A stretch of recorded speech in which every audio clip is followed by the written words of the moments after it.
$3 billion is on the table for the state, but the big question now is what to do with it.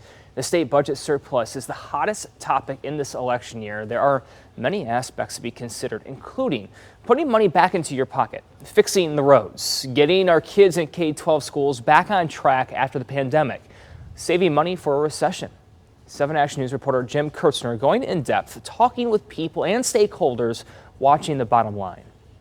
Politically speaking, you'd think it'd be easier to reach a consensus with all this money, $3 billion on the table, but not necessarily in this election year. Elections get, more and more, I guess, what's the right word, stressful, less pleasant as time goes on. On Friday, the Consensus Revenue Estimating Conference, the Republican-controlled House and Senate, and the Democratic administration agreeing on the surplus.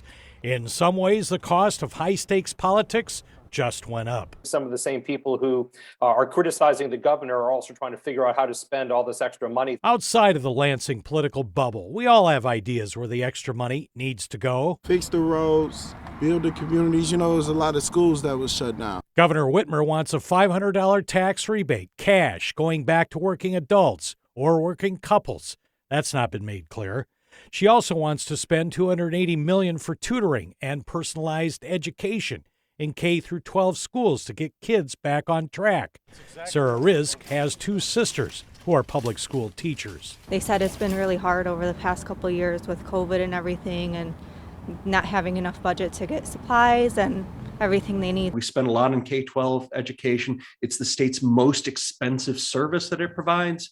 $280 million is not that much. I think the state needs to put the money into the roads. You need to look at schools. I think that's exactly where I would start. I think that helps the most people. The governor and the legislature both seem to be interested in increasing road funding without raising taxes, and I'm happy to see that because I think lawmakers should get to the point where we're putting roads back together faster than they're falling apart. The governor in February proposed longer-term tax cuts, rolling back the retirement tax and increasing the earned income tax credit.